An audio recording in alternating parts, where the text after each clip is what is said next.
2020 sees the 400th anniversary of the voyage of the Mayflower from England to the New World. This story has captured the imagination of countless generations over the years, with its mixture of escape from religious persecution,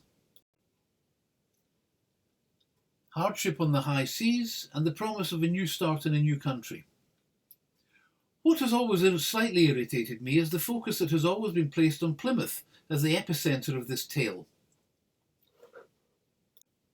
This poster from a 1953 film is a good example. In fact, many of its important leaders came from North Nottinghamshire and Lincolnshire. The villages around Repton and Bawtry were where the leaders of the movement came from. These were the ones who were known as the Pilgrim Fathers. During the reign of Elizabeth and later James I, the Reformation was sweeping across Europe, but there were many who wanted a different way of worship. They wished to purify the church from within and separate from the established church with its rituals and hierarchy. When James I came to the throne in 1603, he was much less tolerant than Elizabeth I had been. He instituted a policy designed to enforce religious conformity. The Puritans would, he warned, adhere, or he would harry them out of the land.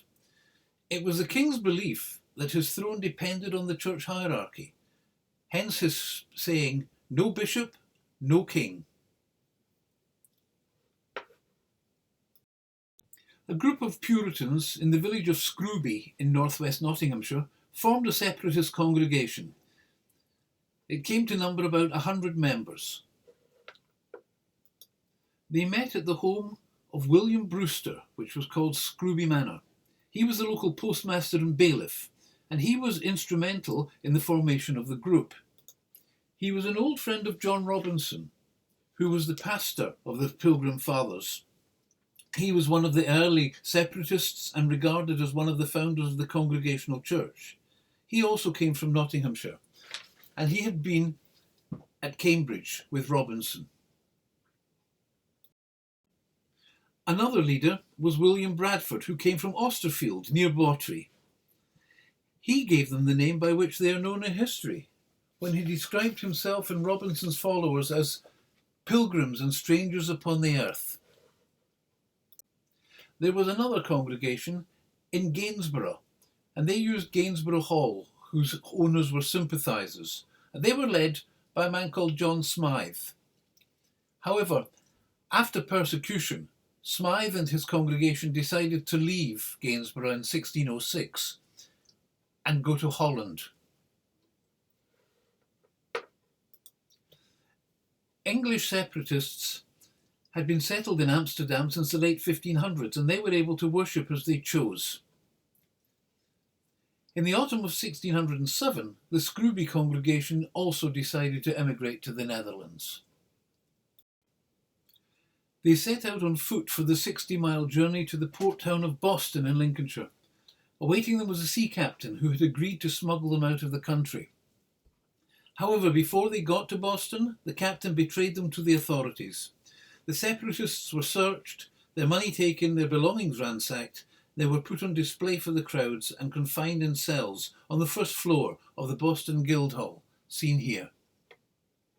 Before too long, a second attempt was made. This time, they left from Immingham near Hull, and this was successful.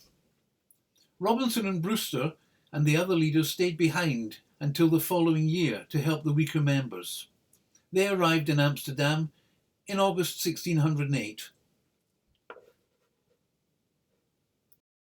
Leiden is about 30 miles south of Amsterdam and about halfway between Amsterdam and The Hague.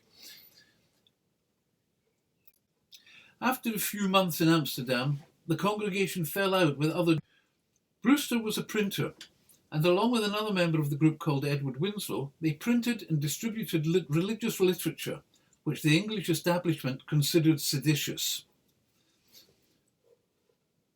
From around 1615, these tracts were imported to England by Thomas Weston.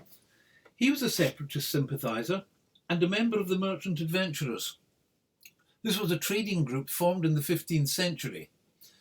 By the 17th century, it was looking towards the New World to expand its operations. Weston and his associates had already been brought before the Privy Council and ordered to cease trading with the Netherlands, so he shortly left England and he joined them in Leyden. The time in Holland was a time of poverty and hardship for most of the separatist congregation. They came to believe that they faced extinction if they remained in Leyden, partly because a war was brewing between the Dutch and Spanish. If Spain overtook Holland, there was a possibility the separatists would lose their freedom and be forced to following the Roman Catholic religion. So a decision was made to emigrate again, this time to America. This decision was made in early 1619. Having acquired a boat called the Speedwell in Holland, they left on the 22nd of July 1620. They then sailed to Southampton to meet a sister ship, the Mayflower, which had been chartered by the merchant adventurers and had come from Harwich in East Anglia. When the two ships rendezvoused, Speedwell was already leaking, and they had to stay in Southampton for 2 weeks while Speedwell was being repaired. After the repairs, they made a new start. They were more than 200 miles beyond Land's End when Speedwell sprang another leak. They had no choice but to abandon Speedwell and decide what to do with her passengers. Both ships returned to Plymouth. Some of Speedwell's passengers joined the Mayflower and others returned to Holland. Mayflower then continued her voyage to America and Speedwell was sold soon after. So who was on board the Mayflower? Well, there were members of the Leyden congregation and their servants. There were passengers recruited by the merchant adventurers and their servants.